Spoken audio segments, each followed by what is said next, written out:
Hi folks, and welcome back to the Grumpy Gamer channel. As always, you guessed it, this is that channel where you get to see this old git talk about modern games. So for today's in-car comments, well, yesterday we had the release of Vertigo 2 on the PSVR2. Now, I was toying with the idea, I spoke about this last week, I was toying with the idea about picking it up on release day, but I do also have the physical copy, which I'd pre-ordered with my local game store. I only had to put down like £2 deposit, so it's no big deal. And if I don't get it, then that £2 can go towards another game that I pick up from the store, so it's no real problem. So it was a choice of whether I pick up on release or I wait for the physical copy. Now, I've been reading some reviews, I've been watching some reviews, I've been talking to a lot of people on social media who bought it yesterday.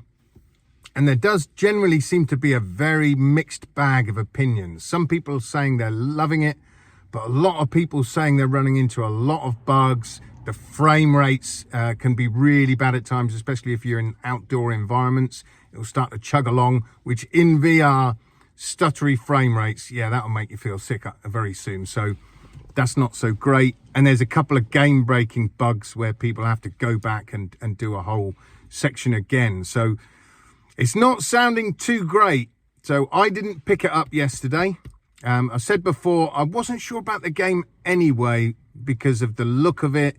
The enemies, like you've got these blob enemies and weird enemies with hands for heads. And so I wasn't sure, although I'd listened to all the people saying it's one of the best VR games ever made. It's absolutely fantastic. So there's a lot of hype around this game. But I think, yeah, I didn't pick it up like I say yesterday, and I don't think I'm going to pick it up now.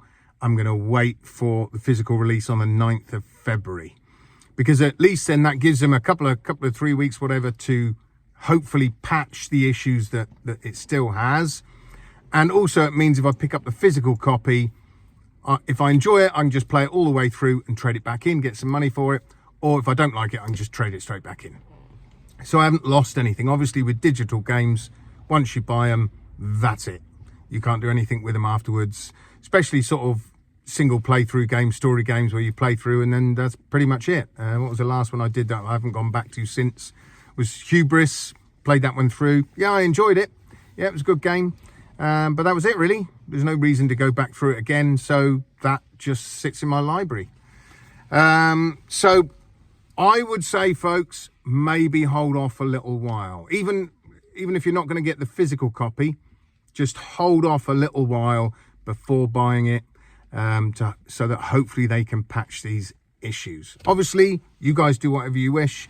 For those of you who have already bought it, please let me know in the comments how you're getting on with it, whether you're enjoying it, whether you've come across any of these bugs. I'd love to know down in the comments. So please let me know. So, right, what else have we got going on? Tomorrow we've got Toy Trains coming out, which is more of a relaxed game. You just mess about with the train set. You have to solve puzzles. I've heard with this one that the puzzles are pretty simple, very, very easy. It's not my kind of game, to be honest with you. It's just not my kind of game, but some of you might enjoy it. You know, it's a tabletop game. I think the last sort of tabletop game I really enjoyed was something called, it was on the PSVR1. I think it was called Allied Assault. Maybe not. Maybe it was something else. Final Assault, I think it might have been. And that was when you're on a tabletop and you've got lots of little soldiers and vehicles and tanks and things like that. And you have to battle against the other side. That was really good fun. I think it was called Final Assault. Sorry, you'll have to forgive my old Giffer's brain. But, that was a really good fun tabletop game, and it was easy to move around the board as well, because you would literally just hold in a button with the moves and then pull the air to move you around the map. So that was a really good game. If you've still got a PSVR 1, I'd definitely look that up. And I'll tell you what, I know if it got a port to PSVR 2, I would definitely get it, because that was a great fun little game. Anyway, we're going off topic. So Toy Trains is out tomorrow. I would advise you guys to look at some of the reviews and see what you think. Again, it's not really a game for me. I think the only game I'm going to be picking up this week, actually, is the remastered version of The Last of Us Part 2, which isn't even a VR game, obviously. It's a flat screen game.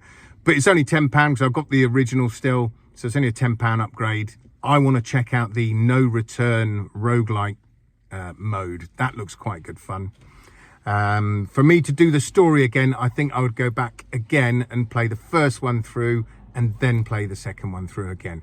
That's what I did when the Last of Us Part 1 came out on PS5. I played that and then I went straight back in and went through Part 2 again. So it was like one big story. It was fantastic. So at the moment, I'm really just going to be playing the no return mode for a tenner. That'll be about it, really. Now, there's one quick thing that I just wanted to mention that's been bugging me, actually, because when it comes to VR, let's face it, we all get into VR because we want to be totally immersed in that world. We spent years and years and years on flat screen games talking about immersion, how you get immersed in that little character that you see running around on screen, and you really want to be that person. So VR allows us to do that. It allows us to actually be inside the game and be that character rather than just control that character. The reason why I'm talking about this is I've seen lately quite a lot of people streaming footage of games they're playing, and it honestly looks like they're playing flat screen games. I mean, it's literally, they don't even move their head. They're literally, clearly they're just sat down and they're only using their controllers to look around. You can see it if it's like a first person shooter, they got a gun up in front of them and they literally don't even move their head to look down corridors and things like that. They move the whole thing. Yes, I know, as a real soldier, you have your weapon up in front of you, but when you're playing VR, you're going to look around a bit, aren't you? You're going to look around a bit. And yet I see so many people playing VR games as if they're flat screen games, which I find so bizarre. I mean, maybe it's just me being sad, but I don't think so. I'm leaping around the room all over the place in games. You know, if I've got to duck behind something, I'll be ducking down in real life in my lounge. Yes, my other half thinks I'm a crazy, but that gets me totally immersed in it. So I might be looking out from behind a doorway, or I might be ducking down behind boxes and shooting up over the top of them. I mean, obviously it all depends on your play space, but I got into VR to be totally immersed. So most VR games I play standing up. Obviously I play a lot of adventure games. I play first person shooters.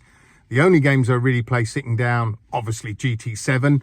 I play that in my sim rig, so of course I'm going to be sat down playing that. No Man's Sky, I play that in sitting down, purely because when you're getting in and out of your spacecraft, it's just a lot easier. And I play games like Solaris, Ghost Signal, I play that sat down because there's absolutely no reason to be stood up for that.